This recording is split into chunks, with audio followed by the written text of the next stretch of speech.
lidar com pessoas tóxicas, embora eu não goste dessa palavra, mas que de alguma forma nos prende num relacionamento abusivo, né?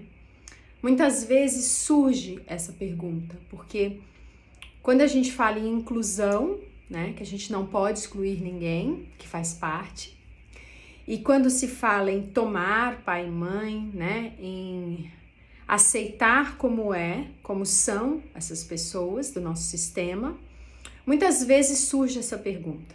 Então eu preciso continuar nessa relação? Eu preciso continuar sofrendo? Muitas vezes até uma violência física? Claro que não, né? O caminho nunca é esse. Mas eu senti de vir aqui explicar, né? Em muitas situações é necessário colocar uma distância.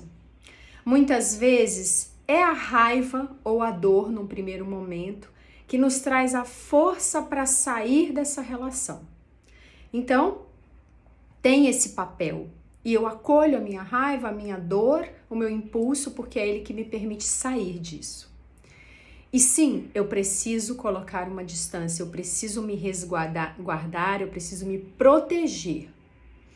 Isso é fundamental, né? Nós precisamos estar em primeiro lugar. Então, primeiro venho eu. Então, eu preciso estar protegida física e emocionalmente. Sem isso, eu não consigo fluir, eu não consigo me pacificar, eu não consigo me conectar com a minha alma. Mas no segundo momento, quando eu tô já com essa distância, aí sim eu posso e devo transformar o meu olhar para tudo isso. Não é fácil, claro que não. Mas é o único caminho de eu conseguir transformar esse vínculo pesado, destrutivo, que me mantém sofrendo, né? Talvez por anos e anos, em algo que eu consiga integrar no meu coração num outro lugar. E como eu faço isso, né?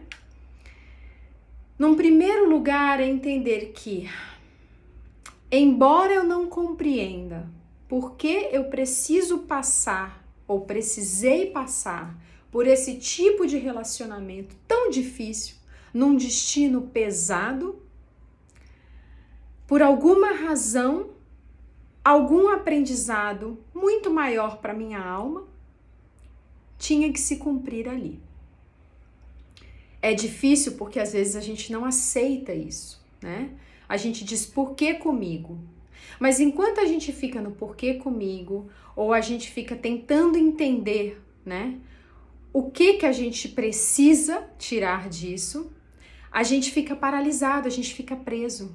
Quando eu digo, ok, eu não compreendo, mas eu aceito e eu agora passo a olhar de outra forma, eu agora passo a entender que essa pessoa que eu já me distanciei, que eu coloquei em outro lugar, me ensinou algo através da dor. Essa pessoa e o encontro com ela nessa vida me transformou de algum jeito. Então eu começo a olhar para o outro lado, para aquele que me trouxe força, que me trouxe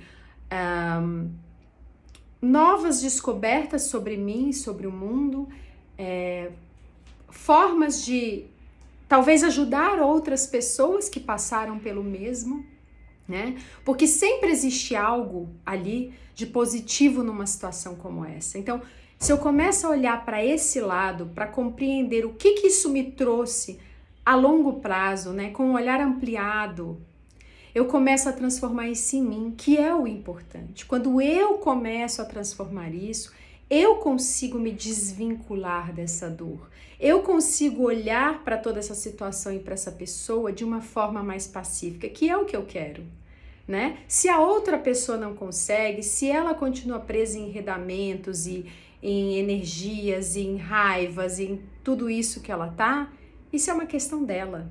Mas se eu consigo me transformar, pacificar isso em mim, aí eu dou um passo, aí eu me liberto. Porque no fundo é isso que a gente quer, né? Então eu tenho uma escolha.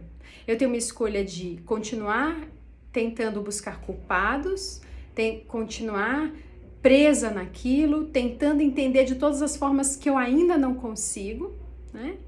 E me alimentando dessa dor e dessa raiva, ou eu posso me distanciar porque é necessário, até mesmo para restabelecer um respeito, porque respeito é fundamental em qualquer relacionamento. Me fechar para balanço, para que eu possa ressignificar tudo isso. E a partir do momento que eu consigo me reequilibrar, ainda que eu nem fale com essa pessoa, mas eu vou conseguir incluí-la no meu coração. No lugar certo, no lugar que me traz força, mesmo à distância. E isso vai me curar. Isso vai fazer a diferença na minha vida. E muito provavelmente na dessa pessoa também, mesmo que eu não fale nada, porque o meu olhar muda. E quando o meu olhar muda, isso tem um impacto nessa pessoa. Então, sim, é necessário incluir, mas existem fases nessa inclusão, existe um processo difícil e doloroso, um processo que exige muitas vezes essa distância e o respeito para aquilo que o outro consegue e não consegue. Eu deixo com ele o que é dele, mas se eu consigo, se eu estou pronta, se eu quero fazer diferente, se eu quero me curar, se eu quero me desvincular energeticamente dessa situação pesada e difícil, então esse é o caminho. É primeiro dizendo sim para mim, primeiro me resguardando, depois me abrindo para enxergar o que toda essa dor me trouxe e com muita suavidade deixar que isso comece a tomar muito mais espaço em mim do que a própria dor, do que o rancor, do que a raiva, porque quando isso começa a se expandir, esse novo olhar, automaticamente o resto vai se dissolvendo e eu vou me curando. E aí eu posso sim incluir no meu coração essa pessoa, ainda que eu não tenha mais esse contato. Quem sabe um dia eu possa ter, mas até lá eu posso incluir. Então a inclusão, ela não necessita obrigatoriamente desse contato. Porque se no meu coração estiver em paz, colocar essa pessoa num lugar adequado, com respeito, ainda que ela não tenha me trazido respeito, mas eu consigo olhar com respeito, eu consigo ser grata pelo que eu aprendi disso tudo, isso é um enorme passo na minha jornada, no meu caminho. Então é isso que eu senti de trazer para vocês hoje. Gratidão.